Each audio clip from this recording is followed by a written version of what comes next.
In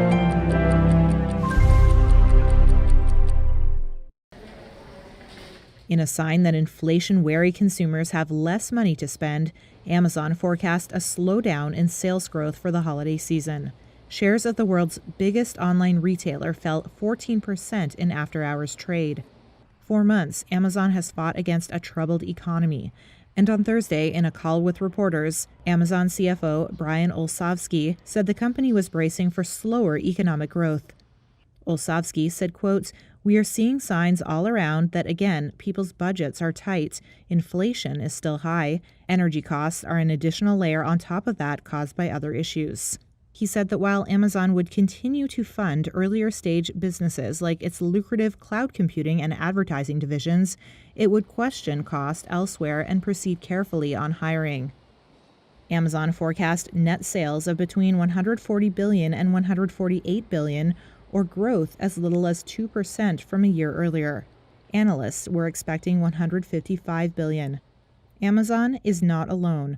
Across the retail sector, U.S. online sales are expected to rise at their slowest pace in years this holiday season. Results in the tech industry were also poor this week for cloud computing rivals Microsoft and Google, adding to recession fears. The European Central Bank raised interest rates again on Thursday, hiking its deposit rate by a further 75 basis points to 1.5%. That's the highest rate in more than a decade. And ECB President Christine Lagarde warned the end is not in sight just yet. Have we finished the normalization of our monetary policy, as we have called it?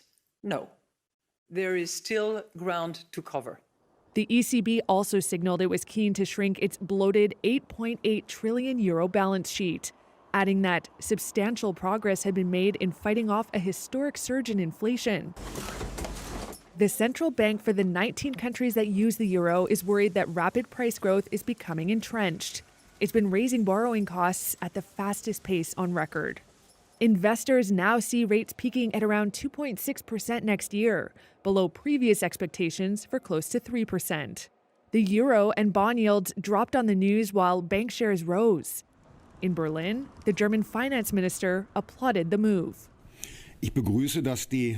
I welcome the fact that the ECB is fighting inflation very resolutely, Christian Lindner said. The ECB also curbed a key subsidy it provides to commercial banks through trillions of euros worth of ultra-cheap 3-year loans called targeted longer-term refinancing operations. The move will boost borrowing costs over the remaining lifetime of the facility, providing lenders an incentive to repay them early. As for the criticism that the hikes would send the Eurozone into recession, Lagarde pushed back. Eurozone inflation is currently just under 10%, and Lagarde says it's her job to get that under control. A mixed session for U.S. stocks Thursday, dominated by a stunning sell-off for Meta Platforms. Shares of the Facebook parent lost nearly a quarter of their value after the social network followed the trend set by Microsoft and Alphabet by providing gloomy forward guidance. Meta has lost more than $500 billion in market value so far this year, with shares trading at their lowest level in more than 6.5 years. But Meta's downdraft mostly hit the Nasdaq. The Dow posted a 0.6% gain while the S&P lost 0.6%, and the Nasdaq fell more than 1.5%. Ryan Bellinger is managing principal and founder of Claro Advisors. I think the market today, you're starting to see a bifurcation in some of the assets that investors want to hold. So you've got the Nasdaq just continues to be out of favor.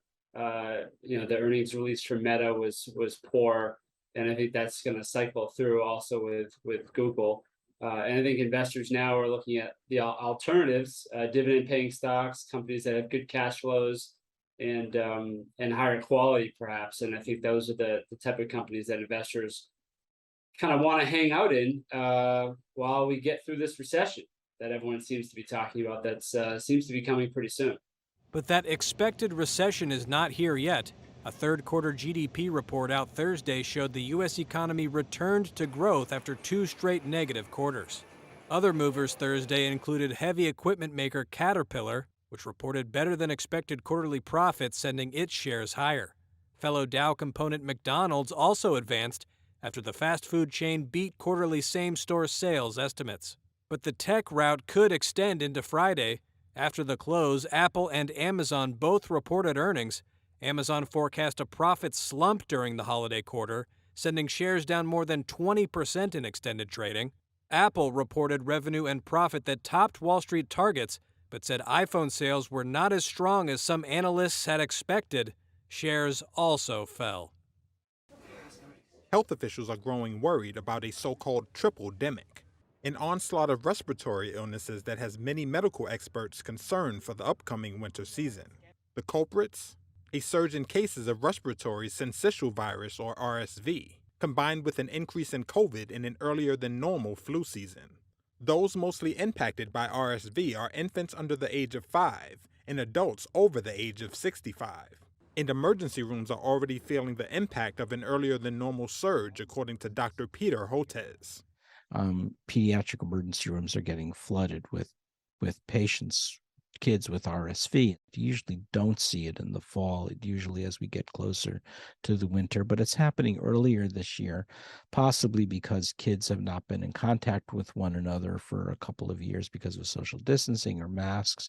And again, among older individuals, it can cause pneumonia, and it's very hard to distinguish that from influenza or COVID-19. Meanwhile, data from the U.S. Centers for Disease Control and Prevention shows that the coronavirus is still spreading and claiming lives, with the United States reporting 260,000 new cases a week and over 2,500 deaths, which is why U.S. President Joe Biden on Tuesday urged more Americans to get the booster before the upcoming holiday season. We still have hundreds of people dying each day from COVID in this country, hundreds. That number is likely to rise this winter. But this year is different from the past. This year, nearly every death is preventable. Let me say it again. Nearly every death is preventable. Only 20 million people in the United States have received an updated COVID booster, and just 1 in 5 seniors, the White House said last week. Another looming threat is the flu. The CDC said earlier this month that there are early increases in seasonal flu activity reported in most of the United States. And Dr. Hotez warns patients can get more than one infection at once. With 3 different viruses circulating, one of the reasons why you might be seeing more hospitalizations is kids or adults are getting co-infections, some combination of RSV with COVID, with influenza, and by the way, other respiratory viruses. So if you can take 1 or 2 of them off the table by getting vaccinated, that's a big help. That's it, all done. Oh, good. There's a new front line in the U.S. abortion battle. 2 conservative towns in an otherwise blue state are set to outlaw abortion, testing the legal limits of towns and cities in a state where the procedure is legal.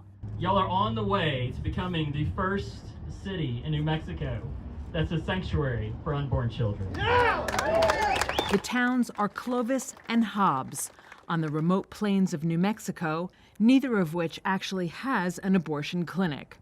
But they are near the border with Texas, one of the first states to impose a near-total abortion ban after the U.S. Supreme Court overturned Roe v. Wade. Without abortion clinics across the state line, Texas women seeking the procedure will have to drive hundreds of miles to Albuquerque. Reuters attended recent city commission meetings in both Clovis and Hobbs, where anti-abortion ordinances were advanced.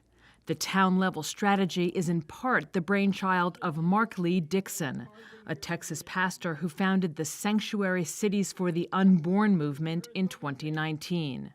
Our plan is to not stop. We are planning on any state here in the nation where a city wants to go forward in making their city a sanctuary city for the unborn, then we want to help them accomplish that.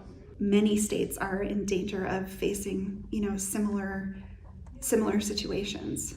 Clovis resident Laura White is a founder of Eastern New Mexico Rising, a local progressive group opposed to the anti-abortion ordinance. So that's why the overturning of Roe v. Wade and leaving that decision up to the states is such a big deal, because when it's left up to the states, then you're at the mercy of whoever is in charge of the state at that particular time, or in this case, local government.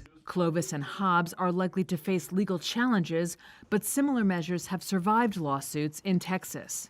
Still, the New Mexico governor's office said, quote, the law is clear that reproductive health care is legal and protected throughout the state. And New Mexico ACLU attorney Ellie Rushforth says the proposed ordinances violate the state constitution. Abortion is health care, and it is highly regulated in our state. There's an entire framework, an entire statutory system that regulates healthcare and claims that municipalities or other communities within our state have the authority to pull abortion care, to pull reproductive health care out of that statutory scheme is frankly absurd. A final vote for the anti-abortion ordinance is set for November 3rd in Clovis and November 7th in Hobbs. But Reuters has learned that one of the nation's largest independent abortion providers, worried about the battle ahead, is already reconsidering plans to set up a clinic in the area.